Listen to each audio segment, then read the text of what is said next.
This is the argument from authority. Paul says, I'm reminding you, brother. I'm bringing it to your attention. You've heard from me before. Now, let me put this in context.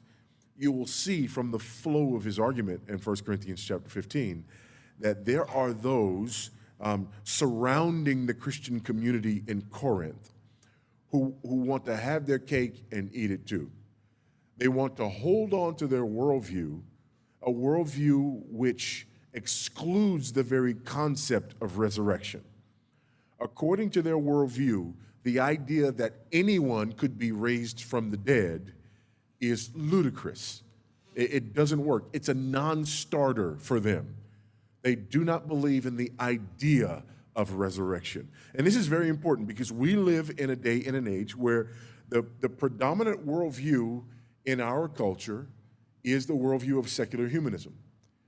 And in the worldview of secular humanism, one of the foundations of secular humanism is the idea of naturalistic materialism. Nature is a closed system, and matter is all that matters. If you can't see it, touch it, hear it, smell it, taste it, right, then it's just not real. It's not knowable. The only way we know things is through our senses and through observation of that which is in nature. And again, nature is a closed system. There is nothing outside of nature, which means that by definition, there is no supernatural. So according to the secular humanist worldview, even though secular humanists will talk about God and higher powers and things of this nature, but according to the worldview, there is no supernatural. So when we talk about God, we're not talking about God in the theistic sense. We're not talking about God in the supernatural sense. We're talking about some theoretical feeling or power or spirit that unites things, but not God in the supernatural sense. So according to the modern worldview of secular humanism, a person who was a secular humanist who wanted to attach themselves to the Christian community would be a person who, on the one hand, would deny even the possibility of something like a resurrection, but on the other hand, would want to hold Jesus in high esteem.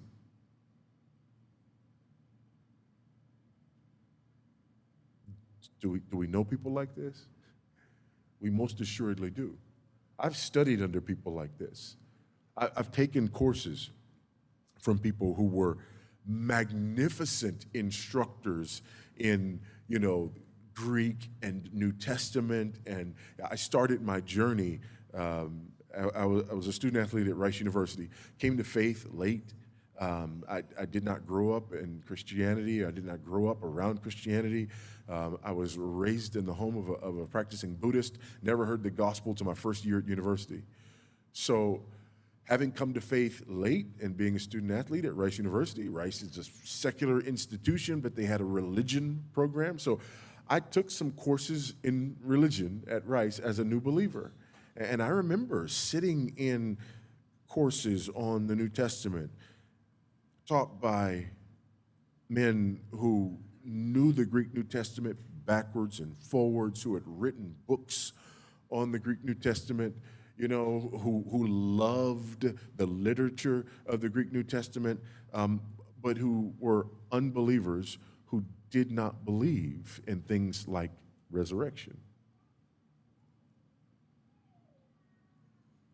Who knew the Bible better than the 99% of Christians will ever know the Bible,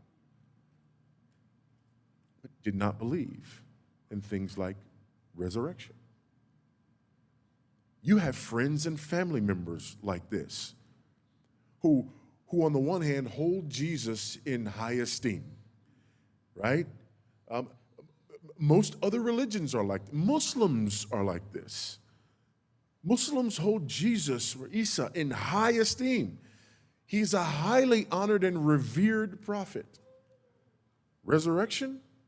Absolutely not. Absolutely not. Buddhists will hold Jesus in high esteem as a wonderful man and teacher and wise sage and spiritual man and prophet even. Resurrection, not so much. American politics is filled with men and women who are in churches today and in churches all the time when they're running for office, who will talk about Christianity and Christian ethics and the Bible, and they want to wrap the Bible and the cross and the flag and hold to a form of godliness but deny the power thereof. And don't believe in things like the resurrection. And so don't think that this is some obscure concept that Paul had to deal with, but we don't.